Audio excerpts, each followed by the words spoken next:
Hi, welcome back to 3.6 again, and as promised, I said we would start this video with the same problem that I had before, because when you're attacking these problems, unless someone would have said this is a transformation of 1 over x, you wouldn't have even thought to possibly do long division. And even then, I probably would not have done long division. So I would have just gone into sketching this, because ultimately that's what I was asked to do, is to graph this function or analyze this function, kind of go through it and devour it, looking at all the information I can get from it. So I'm going to remind us of the things we're going to do to sketch this rational function. We saw this in our first video in 3.6. We're going to factor everything, factoring our numerator and our denominators. We're going to find our intercepts, both x-intercepts and y-intercepts. X-intercepts are going to come from the numerator. The y-intercept we get by putting x equaling 0. The zeros of our denominator will be vertical asymptotes. Then we'll look at, do we have horizontal asymptotes? If we do, what are they? And then we're going to do some sketching, doing some plotting of little points here and there to kind of give us an idea of what this graph looks like. So here we go with this guy. So first of all, factoring. So this guy, they're a linear factor over a linear factor, so it is already factored. There is no factoring to it. So we're going to jump right into the intercepts. So that's step 2. And the only reason I put that in here is because it's kind of like a 5-step process. So we've done step 1. Step 2 is our x-intercepts and our y-intercepts. Our x-intercept is when y is equal to 0. And I want to show you why the x-intercepts come from the zeros of the numerator. So if you set y, which is your function, that's another name for y, equal to this thing, 3x plus 5 over x plus 2. The first thing you would do is multiply both sides of the equation by that denominator to clear your fractions, because we do not like fractions. So that would cancel here, and this times 0 gives us 0. So 0 is equal to 3x plus 5. So basically setting the numerator equal to 0. Another way to think of it is if you have a fraction. How can a fraction be equal to 0? The only way a fraction can be equal to 0 is if the numerator is equal to 0. If the denominator is equal to 0, we have strange thing happening, hence our vertical asymptotes, strange things. But the only way we can get it equal to 0 is if the numerator is equal to 0. And now solving this, and this is where you guys are really good, solving those little equations. Sometimes you get the signs off, but that's okay. So we have a negative 5/3. We never did actually find this one on that last graph, but if you look at the picture we had, I bet you that our x-intercept was pretty close to a negative 5/3. Here we are going to the, so there's our x-intercept. We also need to find our y-intercept. So we're going to let x equal 0. So like x equals 0, we get y is equal to 5 over 2, or 2.5. And I believe if you go back to the example in the previous video, that our y-intercept was up at 2.5. All right, step 3 is to find any vertical asymptotes. And I'm going to abbreviate here, vertical asymptotes. And those are going to come from the zeros of the denominator. Because if I have a 0 in the denominator, weird things happen. And this is going to be when x is negative 2. Step 4 is to find the horizontal asymptote. And again, I'm going to abbreviate. And this is when we look at the degree of the numerator and the degree of the denominator. And this is just going to take some time to learn. I mean, I've been teaching this for a long time, so these things are fresh in my mind. But I'm looking at the degree of the numerator, which is 1, the degree of the denominator, which is also 1. And so I'm going to look at, they are the same. So then we look at the ratio of the leading coefficients, which is 3 over 1. So the horizontal asymptote is going to look like y. First of all, horizontal line looks like y equals a value, equals that ratio, so y equals 3. And our last step is to throw it all together. So here we go.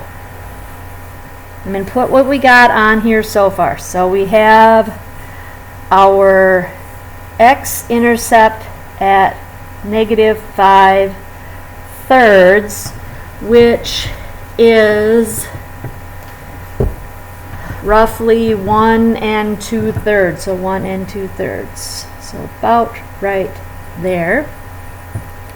We have a y-intercept at 2.5. So 1, 2, 3, so 2.5. We have a vertical asymptote at -2. Okay. And we have a horizontal asymptote at 3. Okay. And now what we're going to do is graph this thing. And the way to graph it is you're going to kind of look at that x-axis. And also we're going to talk about some of these things as I go and talk about multiplicity and reminding ourselves multiplicity 1, even multiplicities, odd multiplicities. And I'm going to start giving you some information the textbook doesn't give you, which I wish they would, because it would make graphing so much easier. All right, so first of all, I have no values over here, so I'm going to just substitute and get a test point. So I'm going to do a test point of x equaling -3.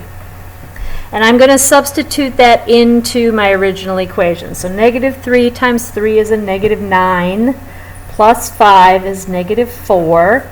-3 plus 2 is -1. So -4 over -1 is 4. So I know that if I'm here, I'm going to be up at 1, 2, 3, 4. Okay. So now what I'm going to do is I'm going to use some of my information that I know. So I've got a point here. Now I know as x goes towards negative infinity, so as x goes this way, I'm going to be getting close to this line. And so I'm going to kind of just tail off and go close to that line. It is possible for me to cross that line and go up and down a few times. However, polynomial over polynomials usually do not do that unless you have some really high-powered stuff going on in there. So if we had some complex zeros, that would cause some looping and bumps and bruises over in this area, but we do not. I also know that this guy's got to continue as x goes closer. Now I know I've got to go towards either a positive infinity or a negative infinity, but I do not have a 0 here, so there's no way that I'm going to jump from here going to negative infinity unless I go through that 0. So I know that this is going to continue up. All right. This asymptote came from the factor of x plus 2, which is there only one time, so we have a multiplicity of 1. Thus, it's going to behave like a x cubed did. You know how it went from negative to positive? It's going to jump from positive to negative or negative to positive. So we're going to have that split kind of going on. So it's going to come down here and it's going to come up and hit that 0. And then from this 0, I got to get to this point. And then as I continue, I have to get close to that asymptote. I can put more test points in here as I want to. I could have put more test points here. I could have put a test point in between the 0 and that asymptote to kind of help me out. And I'll do that in some of the other examples. So there's this guy. let's look at another one, and I'm going to go a little faster on this one.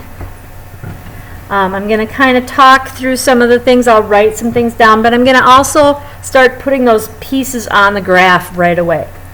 So the first thing we need to do is to factor this. All right, so that is our first step, is to factor.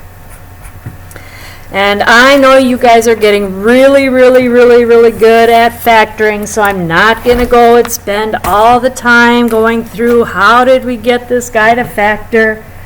So we factor him to 2x minus 1 and x plus 4. You can double check my factoring by foiling if you want to. I'm also going to factor the bottom as x plus 2 and x minus 1. All right, so there it is in factored form, and it has no common factors. So now I can start talking about the x-intercepts and the y-intercepts. And I'm going to start putting all of this stuff on my graph right away. Now again, my x-intercepts are going to come from the zeros of the numerator. So that gives me this 2x minus 1 equaling to 0, which 2x is equal to 1, x is equal to a half. So I'm going to put that 0 in right away. So big old fat dot right there. I also will have another one at this x plus 4 when that's set equal to 0, which would be at negative 4.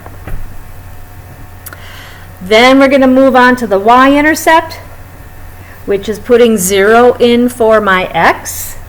And I'm going to go back in here because it's a little easier. I get negative 4 over negative 2, which is 2. So I'm going to put a big old fat dot there. There are my intercepts, my x-intercepts, my y-intercepts.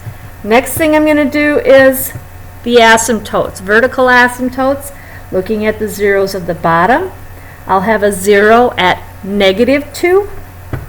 So we're going to put in an asymptote here. It is of multiplicity 1. All of these have multiplicity 1. We also have a 0 at a positive 1, so we have another asymptote going in there. All right, and now I want to remind you that our graphs are going to be very rough. Okay, when you go on to calculus class, you'll be able to add another feature into here, namely where we have some humps and bumps. But right now we're just going to be getting where those asymptotes are and those zeros are, those intercepts. All right, another intercept or asymptote is we'll look to see if we have a horizontal asymptote. So looking at the degree of the numerator, which is 2, the degree of the denominator, which is 2. So we do have a horizontal